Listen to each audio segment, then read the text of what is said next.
Stéphane Soumier réveille la planète éco. Good Morning Business.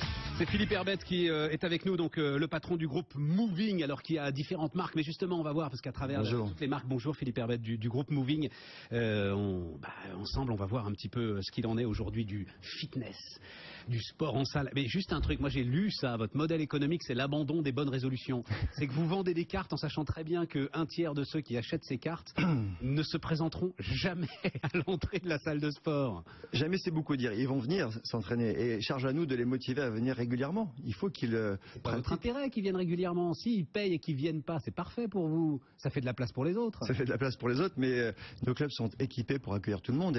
Et nous, ce qu'on veut, c'est fidéliser nos clients. Donc il faut qu'ils viennent s'entraîner. S'ils s'entraînent régulièrement, ils seront fidèles à nos clubs. Et donc il y a des systèmes de relance. Enfin, vous essayez, par exemple, si je suis adhérent d'un de vos clubs, je viens pas pendant un mois, je vais recevoir un email en disant dites donc, vous n'êtes pas venu, venez. On fait régulièrement. Vous pouvez faire ça. J'ai pas l'impression de recevoir ça, moi. Non, on fait régulièrement des animations. Donc c'est comme ça qu'on relance, on va dire indirectement, nos pratiquants, nos adhérents, mais rien ne vaut, si vous voulez, un club bien tenu, un club bien équipé, qui donne envie de s'entraîner régulièrement pour motiver les clients. Après, on ne va pas forcément leur envoyer un email s'ils ne viennent pas régulièrement s'entraîner.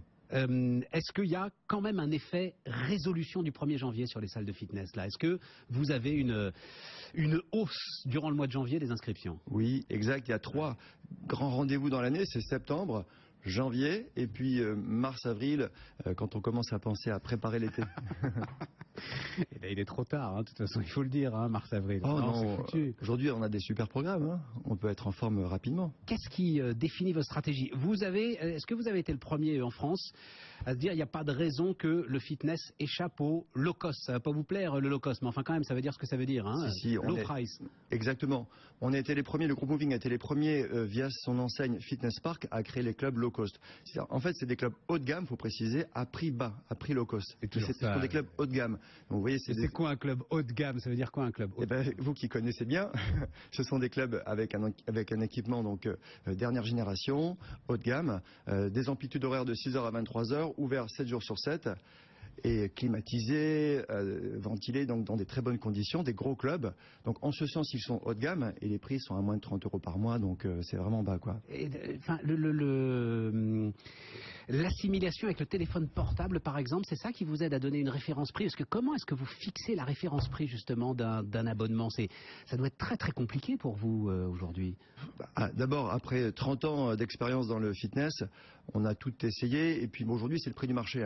Quasiment moi, notre groupe et tous nos confrères sont tous au même prix. Ouais, c'est ça. C'est le prix du marché aujourd'hui, donc ça c'est simple. Et j'ai l'impression que vous vous êtes tanké sur le téléphone portable. À un moment, on s'est dit c'est un prix qui résonne finalement, c'est un prix d'abonnement qui résonne dans la tête des consommateurs aujourd'hui, ce 29,99. En tout cas, il y a 10 ans, on vendait 2 fois plus cher les abonnements dans les clubs de sport. Donc c'est comme une révolution de réussir à vendre 2 fois moins cher en proposant mieux. Le téléphone peut-être, et aussi les box TV. Tout ça. C'est à peu près les prix. Sur quoi est-ce que vous avez lâché? Comment est-ce qu'on a réussi à diviser les prix par 2? Alors, on a fait beaucoup de libre-service, mais on n'a pas trop lâché, on a surtout optimisé. Donc on a davantage donné envie à nos adhérents de venir, ce qui fait qu'on a davantage joué sur le nombre d'adhérents. On a beaucoup plus d'adhérents en fait. Là où on avait 1500 adhérents dans nos clubs, on a plutôt 3000 aujourd'hui. Donc ça nous a permis de descendre les prix. Avec une amplitude horaire, et je trouve que là c'est toujours compliqué évidemment de donner des leçons, mais c'est quand même une forme de leçon que vous donnez à l'ensemble des professions de service, parce que vous avez des clubs qui sont ouverts, très majoritairement, de 6h du matin à 23h. 6h à 23h, 7 jours sur 7, 365 jours par an. Donc oui, on est ouvert tout le temps parce que les gens veulent tout le temps pratiquer. Et puis quand on a 3000 adhérents dans un club, il y a toujours des gens à 6h, à 23h, même les jours fériés, il y a toujours du monde pour s'entraîner. Toutes les heures sont rentables?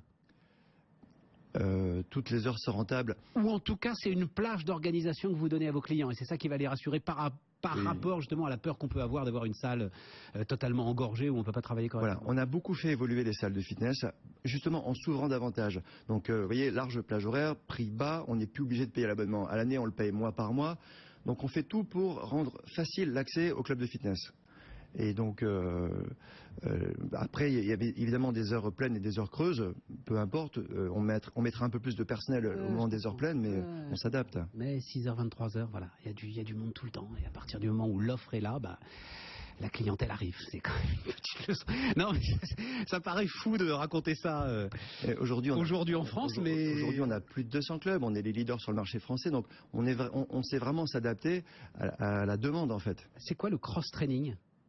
J'ai l'impression que c'est le truc qui marche là en ce moment là. Le cross-training, ça marche pour une cible entre 25 et 35 ans parce que c'est vraiment de la haute intensive activité de sport. Donc, les types qui ont envie de se faire mal, quoi. Les types qui ont envie de se faire mal, qui font déjà du sport, qui sont déjà entraînés et qui ont envie d'expériences un peu plus fortes. Donc ça, c'est très fort. En plus, c'est des séances courtes. En 30 minutes, on se dépense énormément. Ça équivaut peut-être à 2 ans d'entraînement. Mais voilà, il faut vraiment être entraîné. Mesdames, messieurs, jeunes gens, c'est le truc qui marche. Cross-training. Nouvelle sensation. Et hommes-femmes, il y a toujours un problème là, quand même, qui est pas résolu. Je voyais que, alors, vous aviez une marque propre aux femmes, hein, voilà, Lady Moving. Le chef du projet est en train de redéfinir la totalité du concept. Oui. Ça veut dire que ça n'a pas marché. Ça veut dire que vous avez un problème à trouver un positionnement là sur l'offre que vous pouvez apporter aux femmes. Ça veut dire que le fitness a tellement évolué. Lady Moving a très bien marché. Maintenant, il faut le moderniser, il faut le relancer, il faut le situer sur peut-être il faut revoir tout le concept en fait. Il faut le relooker, redonner envie. C'est un concept qui est assez ancien.